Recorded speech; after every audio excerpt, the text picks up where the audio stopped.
You are now the cat's meow on the dance floor. You had the rhythm in your hips. And I understand not everybody has rhythm, but with these shoes, you get it.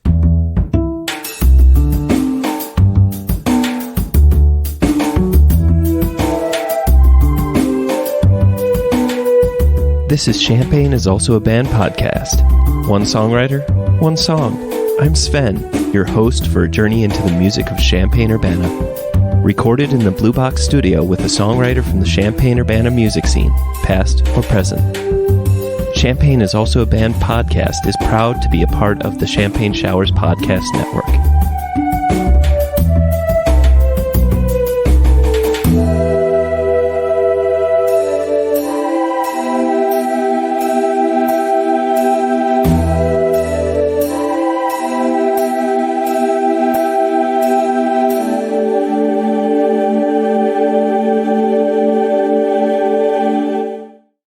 Welcome to Champagne is Also a Band podcast. Today, I have Styx and Don. You may know Styx from such bands as Lou Miami and the Kozmetix, King Moon Razer, Creeps in Exile, Super Friends, White Trash Debutantes, and in the band that we're going to be talking about today, Bristle.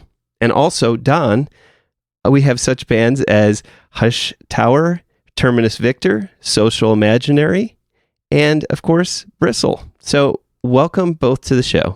Thank you, Sven. Thank you, Sven. Happy to be here. Yes, awesome. So, today we're going to be listening to your song, Magic Shoes, off the album Invitation, which was just released, I think, was that in October? December 1st. December. Oh, or more close to December 1st. December 1st last year, we put it out. And our and then, of course, the CD release show is December 28th. At the Rose Bowl Tavern. Excellent. Excellent. So without further ado, let's listen to the song.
Welcome back. My first and favorite question is, what came first? Was it the music or was it the lyrics? The music. That's generally how I've written pretty much all of my material, yeah. You play bass predominantly. Do you write using the bass? Recently, the bass, including some of the songs off of the record. I used to have an Ovation that had a wonderful 6-string sound.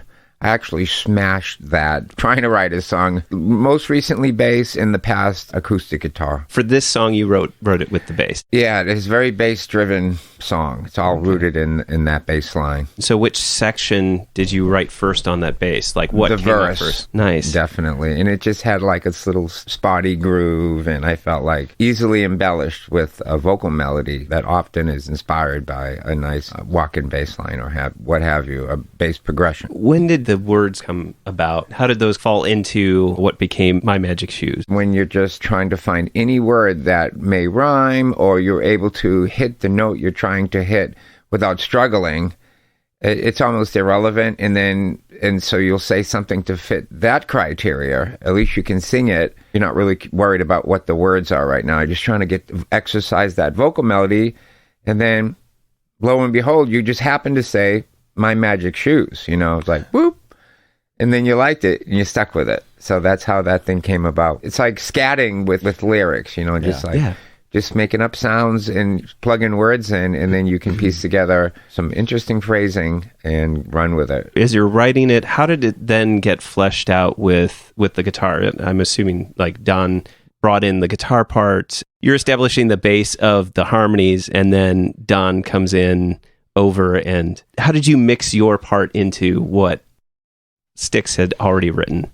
I try to match the energy of the song and bring my element or approach to it, and we work together on these things. Like, he had laid this song out pretty much. I bring the guitar, and if he likes it, I say, here's what I've come up with, and he's like, I like this. And then the solo section I wrote, kind of just working on my own, in my own headspace for a while, and then bring it in, and he's like, I love it. I mean, there's other times when it's like, maybe not that. Can we try this kind of energy? And I'm like, all right, I'll go back and do it again, But that's how that kind of comes together. Since you mentioned the solo, one of the things that I noticed, it does feel like you take it melodically in a new direction. When you write a solo, do you usually improv, or do you kind of think about what the chords are and then you say like, okay, these series of notes go together? My approach is I like to play along with the song. So I try to get my fingers working, but at the same time, I'm trying to listen inside.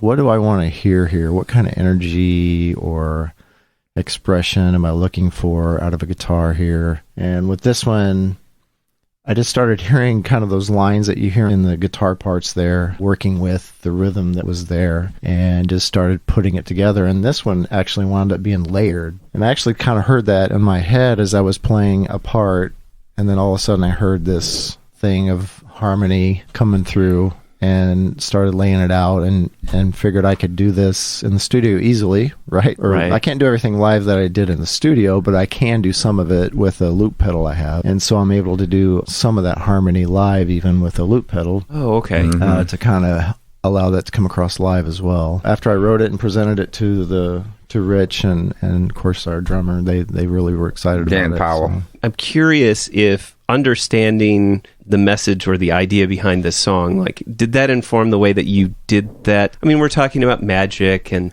I'm wondering if there was that kind of sense of like, the sound of it is very, I feel like melodically you kind of bounce on the walls, but you stay within it, but you kind of bounce around, and I think he takes it out there. He definitely does take it out there in that song. And the layering, it totally builds as the solo moves forward. By the end, it's a crescendo of, wow. Certainly one of the reasons I like working with Don. We have a great local scene, ton of awesome musicians, the University of Illinois, but the appreciation for a good guitar solo, I think, is a little bit lost. When I cut my teeth in the 70s, it was about the Jimmy Pages of the world and the Eric Claptons of the world. And these songs went on with, a huge part of that song was the guitar solo. And working with Don gives us a chance to bring that back and gives him a chance to show off his talents. And really, that's what it's all about. He spent a fair amount of time writing the Magic Shoes solo, many, many hours. So not only to be written well and performed well on the record, but he can literally, except for maybe the layering stuff, he can play that note for note live on stage. If I was a guitar player, I'm sure I would just improvise a new solo every show. But Right. That's not his approach. It gives you that consistency, very much so. That does seem that fits with your style of music, is that there's always that expectation that instead of a bridge or another verse, there's a guitar solo that fills in that additional message, if you want to say like the sonic message or like the emotional message. I'm definitely trying to fit something to the song, and I think you're trying to ask this question. I do have some thought as to, this lead part, or so. I don't know if you can call them solos, I guess, but this guitar part, is it expressing what, is appropriate to the song, right? Is it angry? Is it frustrated? Is it sweet? Is it loving? Is it hopeful? I think this part that goes in Magic Shoes kind of expresses what I think is in the lyrics and the energy of the song, which is at the core of being human. We all want to hope to be able to do things and have talent, or be accepted or loved or appreciated, or be able to accomplish things, right? It's kind of a basic human desire, and maybe even a bit fear-driven Right. thing. And to me, the part kind of expresses that rising hope and excitement, and it's building and crescendoing and coming to something magical. It still stays lighthearted. It's a very lighthearted song. Oh, yeah, absolutely. Yeah. It reminds me of some of the old comic books. I mean, you mentioned it's this kind of sense of being a part of wanting to be loved, to wanting to be a part of something. Each verse is its own thing about maybe not fitting in or being the one that can actually do things, but yet just being like, well, maybe your Magic Shoes is that you just pretend that you're a good dancer, or that you can pretend that you can skate, but really in the end, does it really matter if you're any good at it? It's just you want to get out and dance, and you want to be able to get out and skate. That could if be you the want magic. to. So the Magic Shoes was the refrain that you used initially beginning. How did it start forming from Magic Shoes into this concept? Well, I think it was probably from a lot of my own fears, inundated with shyness or what have you, and lack of confidence that I think a lot of people carry when it comes to wanting to get up and dance. They went out, they see their friends are dancing, but they are just too nervous and what would the word be? And, they're worried they're going to be, people will misjudge them and judge them harshly because their dancing isn't good enough in their mind. And we all know freedom of movement is dance, and there is no constriction to that, and nobody should be able to judge you. But so with these shoes, all that went out the window. You were now the cat's meow on the dance floor. You had the rhythm in your hips, and I understand not everybody has rhythm, but with these shoes, you get it, and you're on. So that was the concept, obviously, and I myself have always been able to dance, so I really wasn't telling a story about myself, but I've seen this many times over throughout my life, that people were just too nervous to go out on the dance floor. The question arises, do either of you skate or have ever skated? No. I'm just curious. I don't. I mean, barely as a kid, but I've never. Did you skateboard? No, I think it's extremely dangerous. I went to the top of my street when I was like 11 with a really bad skateboard. I lived on a steep hill in Milford, Massachusetts.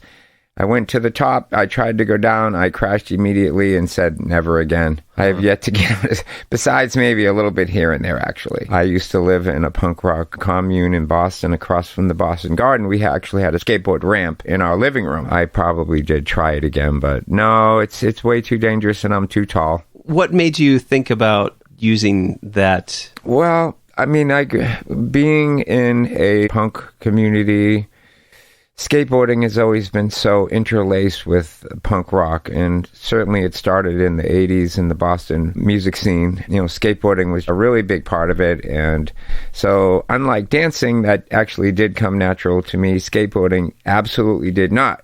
So it was always a dream of mine to wish that I could be cool and skate like these super cool skater kids I knew. They were cooler than me because they could skate, you know. Right. But unfortunately, they just looked at me and be like, "Oh, there's one of those band guys. You know, we can get away with not skating and still be okay because we're in the band.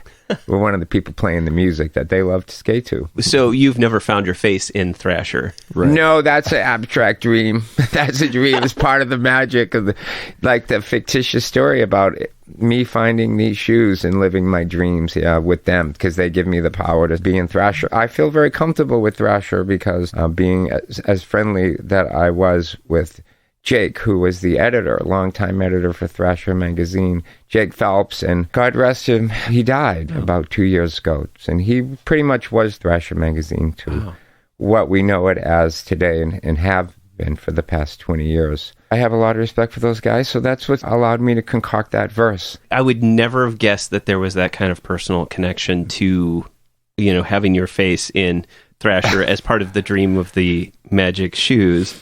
So that whole crowd just knew me as Sticks. That guy Sticks. I think it's a cool expression that you wrote into the song that is connected to your life. You know, I just love when I hear that verse. I remember the story you told me about being friends with them, and I just think it's neat that it's kind of encapsulated in a song and is a real expression just right out of your life. That's something I like about it. How did it go from the bass line to Don picking up the guitar, and then how did you bring this to the band as a whole and then flesh it out? I'm working with a couple of great musicians. These guys like songs that are a little bit off kilter. They're not afraid to play straight ahead, but this song brings some different tempos and tempo changes and melodic breakdowns that they both were excited about the song when they heard the song. So now when we're asking for everybody to bring their best musical energy into creating and fleshing out the song, the excitement is there, and that's what I got from both of these guys when we came together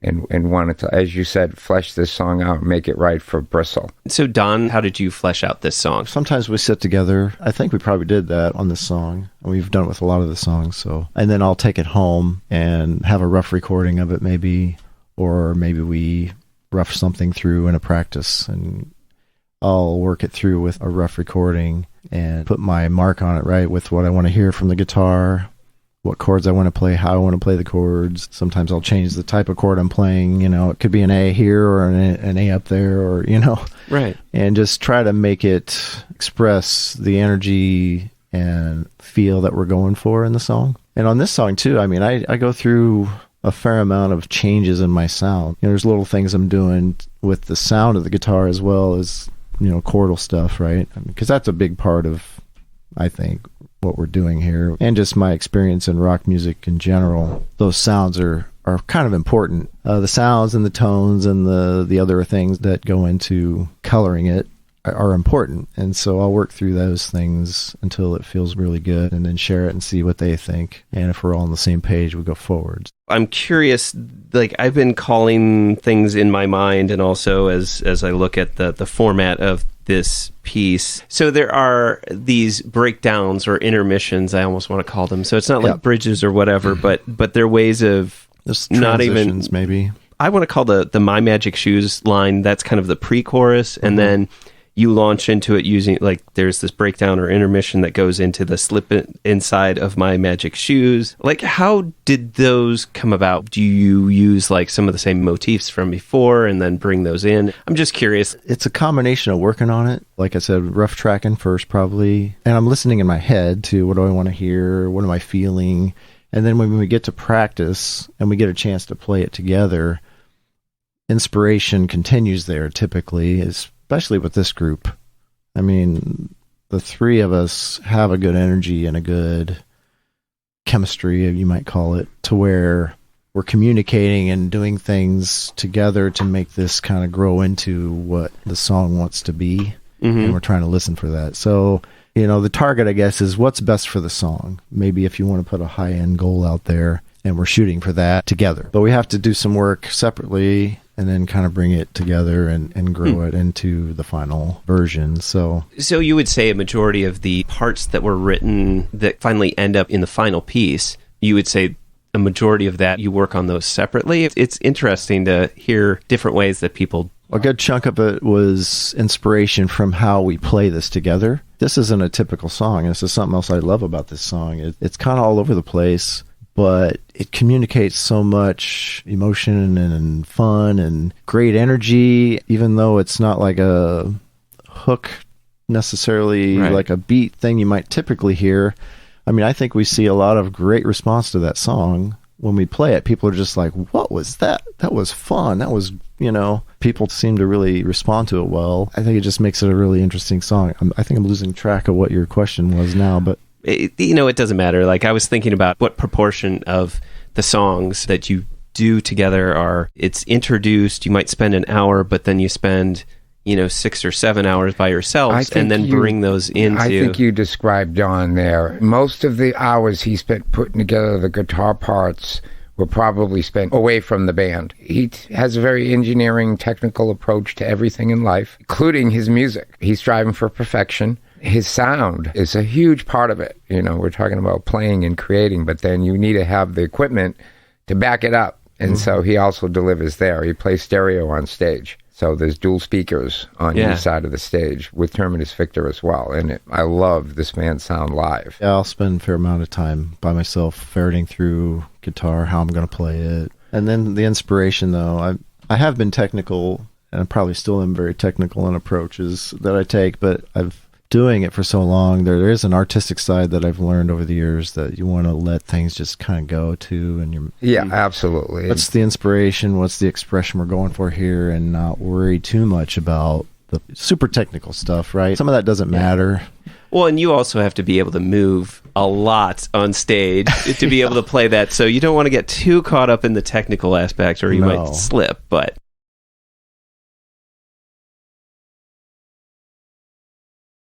From both Terminus Victor and also from what I've seen of Bristle, like it's always has a certain energy on stage that seems to define the overall energy that Bristle wants to convey, right? From what you hear on the recordings, that's great, but also seeing it live is also a very important part. Yeah, that's the number one thing we hear when we're done is just how much energy we have. People are just like... it's an experience for sure. It can make you tired. We really do try to draw you in and tire you out. Keeping an eye on people's eyes and where are they looking and how engaged are they. And our crowds tend to stay fairly engaged, I'm happy to say. I usually like to say what my favorite part is in the song, and then I'll kind of turn over that question to both of you individually.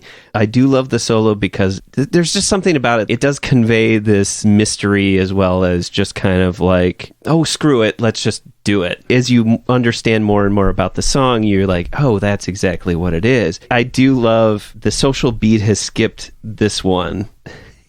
It's one of my... I love that line because I would say when I was younger, I didn't mind running around and dancing and just whatever, it didn't matter. But now I feel a little bit more constrained with my own visualization of how my body moves in space. And so I do look forward to a time when I actually can return to this, like, oh, who cares? Just move. But so those are the two parts I feel, I don't know about encapsulates the song, but they mean something to me. So Sticks, what's your favorite part of the song? I think when somehow I locked onto that main verse riff, and then just sort of magically this whole thing like doom, doom, doom, doom, this part that literally slowed down, and the song almost comes to a complete standstill, and I sing, this vocal melody comes out of me with no strumming at all, and I sing this like amazing part. Then crash. But I think it's singing that part nearly solo at that moment. That's my favorite part of performing, and that's my favorite part of the song. You know what that almost reminds me of is the what is it that when I say slipping sigh, by myself. Well, I'm almost cool. Thinking of like visually, and also like when you reach the apex of your ascension. There's that point at which it's as if you're completely weightless. So it's like the spot where it's up at the apex, and then you're just about to drop, and then you just drop. Yeah, so I don't know. That's the visualization. I think that you're spot on with that. That was sort of how I felt when I sing it and probably when I wrote it. Yeah. Don, what's your favorite part? I really like it when we're crashing the song down within those parts, where we're, my magic shoes, Oh, yeah. Yeah. Where it starts is when we bring it down because we're humming along, on a pretty steady, just typical beat thing. To start, yeah. Just, kick the song off. When we hit that part, plump, plump, plump, plump, plump, plump, and it kind of plods it down to this, near stop, like he says. It feels so good to express that. It prepares, I think, the song for his favorite part. I love it when he sings this by himself, too. Yeah. It just sounds great, and the song makes me feel kind of what it says, like I can fly. I just feel good about what we're expressing and what the song is saying, and it's a lot of fun to be able to do those kind of parts in our band because it takes, you got to be tight. You got to be able to do that together. It's really satisfying to hit those parts and be tied to each other because I'm really following Dan's lead on rhythm. He has a real good feel for how to express that, following along and being in it with him, and Rich is right there too, and then his vocals just fly over the top of it, and it's a really satisfying song. We all love playing that song. When you mention tight, everything's very pinpointed, like precise, which I think is very distinctive. Like you don't necessarily hear that as much. We like being super tight and not being afraid to show it off, And, we hear that a lot too, just how tight the band is. And throughout my entire career, being in a tight band has always just been important to me. Some of my earliest memories of being in a music scene in my hometown, it was all about musicianship. The most heralded people on the scene were the cats who could really play their instrument, and that was how there was no substitute for being a player. That was number one. So I kind of cut my teeth with that mentality, and I've always tried to surround myself with musicians that were better than I am, frankly. I've never been the type of bass player that practices constantly and reads and is like doing exercises or anything. So right. I've sort of leaned on my vocal melodies and my writing creativity to carry my career, not so much as like a fantastic bass player. Why did you pick this song as your favorite song? Because we felt like it had plenty of talking points, and I wanted to make sure that we had plenty to talk about. We didn't have a bunch of dead air here at your podcast. I think it's a great song. I think it's unique. I think it kind of describes what we do. If you had to try to generally describe what does this band sound like, what do you feel like, what kind of energy do you bring, I think that song throws a lot on the table. Maybe not every aspect of what we do, but quite a bit. I just think it's a unique song. You don't hear songs quite like that with the stopping and starting and having so much feel and appeal. I just think it's a great song. I thought it was just a good pick for that reason. We're all just trying to get more people to listen to it, expose it to as many people as possible. Whether they like it or not, of course you hope they do, but that's not even that important. It's just making sure they hear it, right? Right. And then if enough people like it, it can catch on. Even a couple of old guys like us, this stuff could catch on and strike a nerve with America through social media, and all of a sudden, oh my God, it hit, Yeah. So the thought of that is, I think, what drives a lot of us original songwriting people, whether we admit it or not. We often say, we're not expecting to make it. We're not, but down deep, you're always like, but what if? Right. Why not us?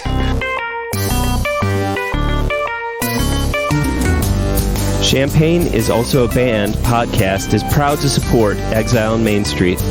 Exile on Main Street, located in the old train station building at 100 North Chestnut Street in downtown Champaign, has been helping to build record collections since 2004. Carrying a wide array of new and used LPs, CDs, and video games. Exile on Main Street has something for just about any music enthusiast and old-school gaming devotee. Exile also hosts regular free live music shows on its stage, so be sure to check out their Facebook, Instagram, and Twitter pages for the up-to-date details on the next upcoming event. Open 7 days a week. They can be reached by phone at 217-398-MAIN. That's 217-398-6246. Welcome back. So, Don, what is your favorite Champaign-Urbana venue, past or present? Oh, the past is Mike and Molly's. That was kind of the home base for a lot of the musical groups that I either played in or, knew or hung out with or played, with over the years. Oh, it was such a nice venue. I always joked about the upstairs as kind of the upstairs basement. Yes. Some of the early shows I heard there, it was pretty awful, but Soundman Bob is an awesome sound guy. He, over, the course of not too long, months maybe, he dialed it in up there to where it sounded awesome. Yeah. And they made some changes. There was a bar and they moved some stuff out of the way and all that. But it became an awesome space for indoors in the Champaign-Urbana area that we just began to love playing there. It's intimate and sounded great. You could play loud and just have a great time up there. Or then they had the options that were really nice out on the beer garden. That was a lot of fun too, and it sounded really good out there too, just with the way the walls of the buildings were there and how it all kind of worked. And so having one venue that had those two spaces to play was just a fantastic and enjoyable experience. What a great place. For me as a musician, yeah, I appreciate all the venues because I'll play anywhere. I mean, I love to play, period. And I'm just so grateful to these venue owners and people that put a huge investment of their lives, right, into something like that, so that as a musician and all the other musicians, we get a chance to develop. It's an important part of, I think, a quote-unquote scene, right? And it's an important part of, as a musical artist, to be able to have a chance to get out there and figure out how this works, how do we do this, and then get better over time, And so I'm hugely grateful to all the venue owners. So I would never say, just because Mike and Molly's is my favorite, I don't appreciate the other ones. Right. I appreciate all of them that give us a chance to come in and play and express and have a great time, build community, but also be able to develop as an artist. That was one thing that I always thought was so funny about Mike and Molly's, is that you could not have anything more polar opposite than the upstairs or the beer garden. It's like beer garden, just spread out, have all the room in the world, and like fresh air. And yes, and the upstairs basement, which I've never heard that, but I love it because it is the most apt description ever. I'm surprised you didn't mention having to lug everything up the stairs. I was thinking that myself. Yeah. Well, we actually, in the bands I played in, we had it down to a science how to get up there. Styx, what's your favorite venue? I just hear so much about the Blind Pig, which was a venue that is infamous with Champaign-Urbana's original music and the music scene in general. From my time being in the city, I really enjoyed playing the High Dive. I felt like, the closest thing to me feeling like I was in a New York City nightclub or something. Right. With the high stage, and you could always count on a good sound, good lighting. Just love being up there. You get it's a gas, Seen a lot of awesome shows there, including Queens of the Stone Age and other, semi and national acts. And I've seen a ton of really fun, great cover-ups. So I would say the High Dive, close runner-up, would be, for similar reasons, playing the Cowboy Monkey was, you knew you were going to get a pro sound in an intimate setting. All eyes are on the band, tall stage, big sound, Could that be part of the secret, is like the good venues are the ones that actually have a raised stage? It could very well be. I mean, it gives you less of the impression that they're just kind of tucked away in the corner, unless there's a real stage. Although I'm not going to put down any coffee shop or any place that's just like, hey, let's open this up. And that's the beauty of playing at the Brass Rail, which has turned the corner and saying, we recognize the shortage of music venues in downtown Champaign. So they certainly have opened their doors in the past year or so, post-pandemic, to live music. And you wouldn't want to be anywhere else but down on the floor in a venue like that. There's no space for a stage for sure there, but it's fun. It's great. And the Rose Bowl, love the Rose Bowl now with what's happening with the new club owners, right? Turning it from a country venue for years and years and years into a more open communal place. I love it.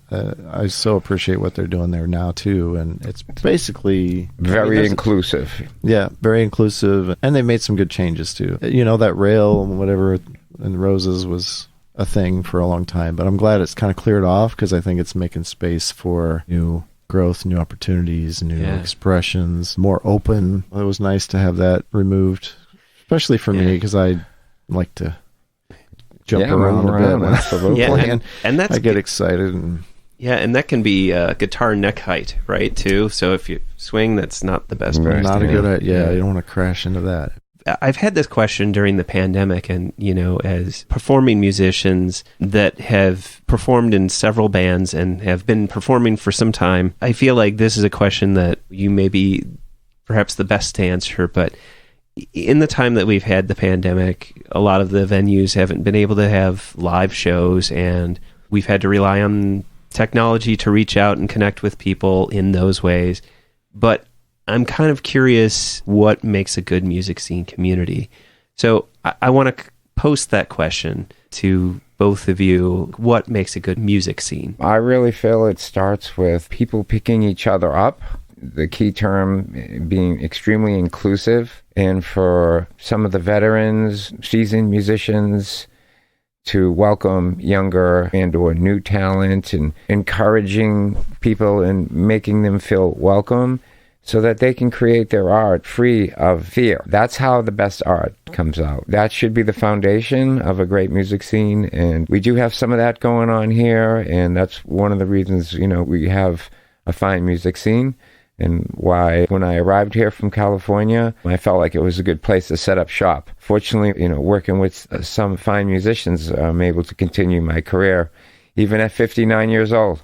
It's nice to connect with other artists, right? And just kind of be out there doing it and encouraging each other and working together, putting together shows and trying to make opportunities together to get out and play. And that provides a lot of support kind of across what I would call a scene. But scenes kind of have their own life cycle too. It ebbs and flows, right? There's times where it's going up and things are growing and things are happening and it's getting busier and there's more opportunities and people are coming out, things are happening.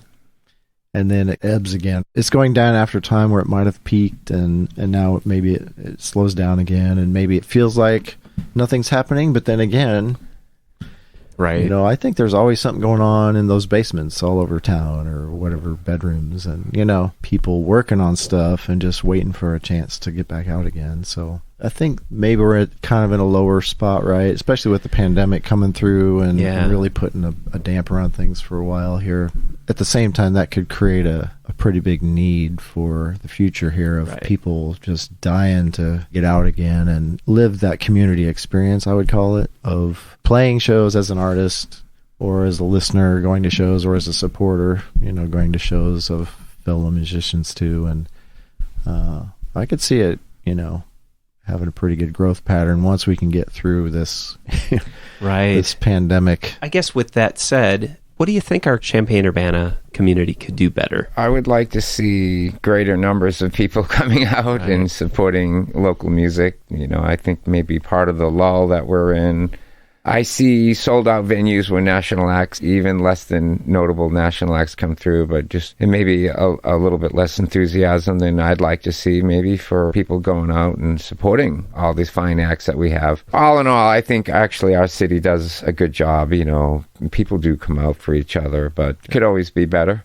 Personally, I feel a sense of responsibility to try to get the word out about what we're doing too. I run a business too, to make a living, right? Yeah. We create stuff that's new in the business I do, and it's great, but we're also aware that, a great new product can die if you don't get the word out about it. Right. So there is a responsibility, I think, that goes with creating something new and great or inspirational or something a lot of people might really appreciate and want in their life. But at the same time, if we don't ever push it a little bit and try to get the word out there, they may never get a chance to be even aware that it's there. And that's hard because as an artist, self-promotion is it can be uncomfortable, or it can even feel a little bit like contrived. I don't want to be cocky or Yeah. necessary. I mean, I don't know. It depends on the artist, but at least from my perspective, that can feel very uncomfortable. And I would like to see us all, I'm trying to grow in this myself. Like, I think there's an acceptable level of going ahead and pushing things out there a little bit just to give people a chance to know that you're there rather than just have no opportunity.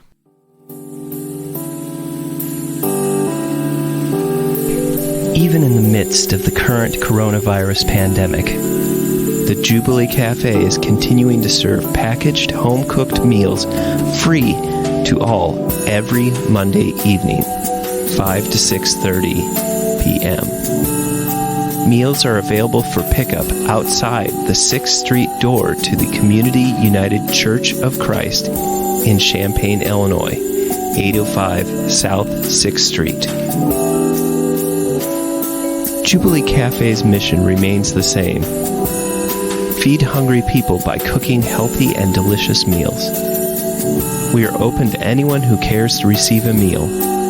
For information on the meal or how to volunteer, go to the Jubilee Cafe CUCC Facebook page or email us at jubilee.cafe@community-ucc.org.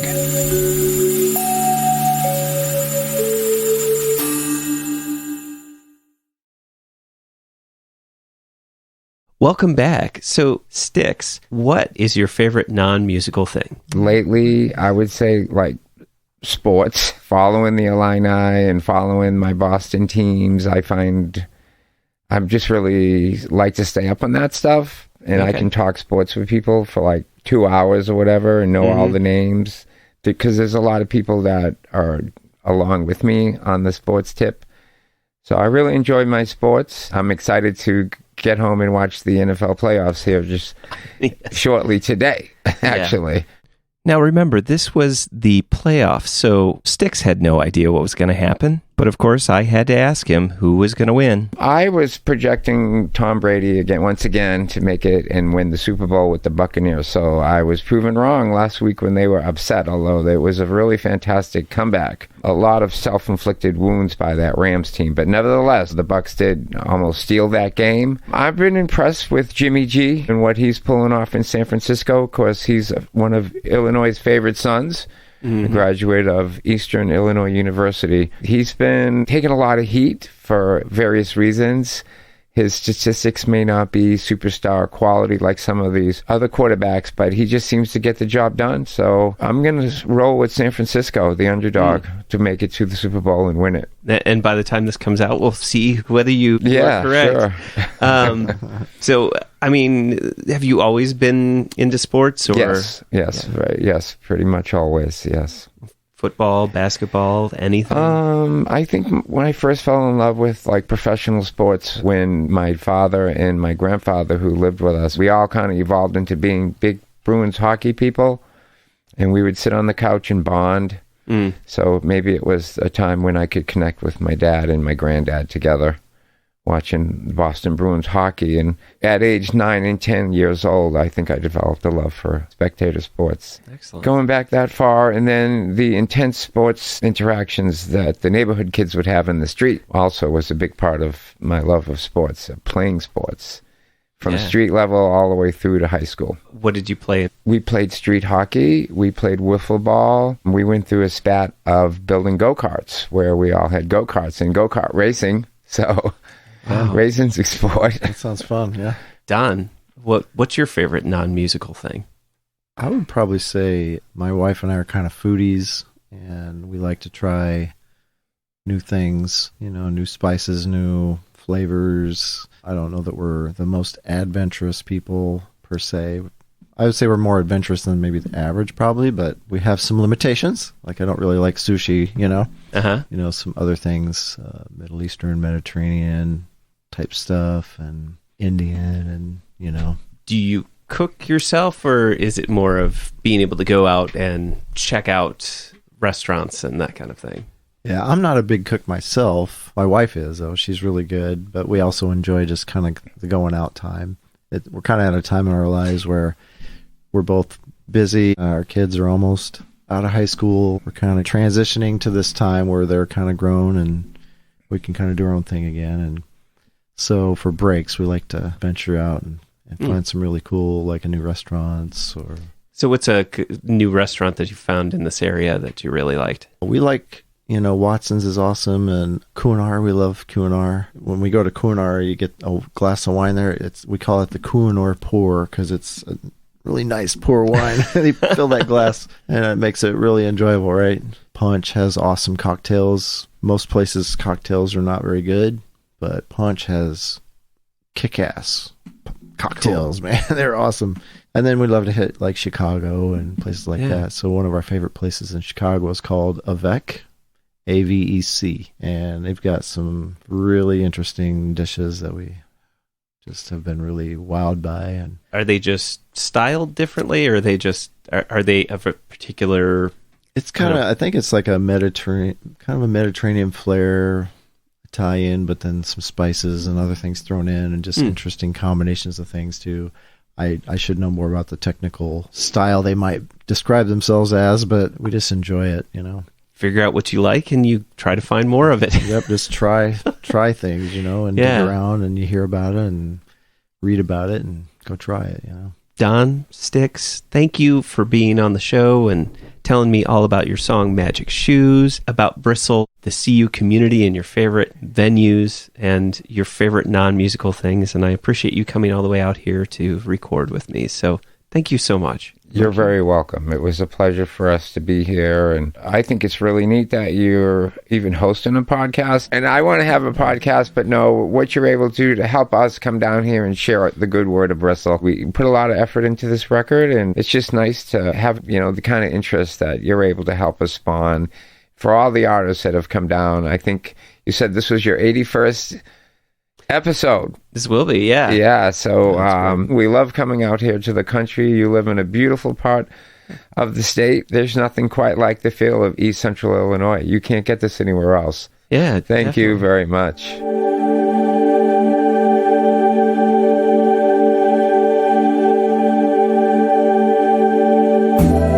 Thank you for listening to Champagne is Also a Band podcast. This is Don King. And this is Styx, reminding you great music is out there. Go find it where you live.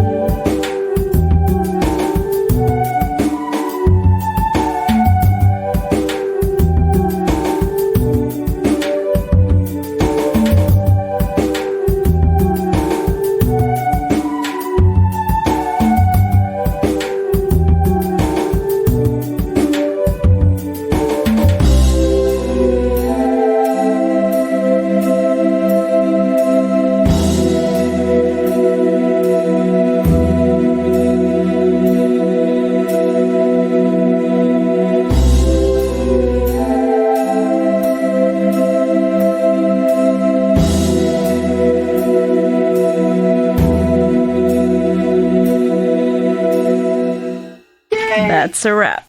You almost have an NPR voice. It's so good. Studio South Bigger on the inside. I used to live in a punk rock commune in Boston across from the Boston Garden. We actually had a skateboard ramp in our living room.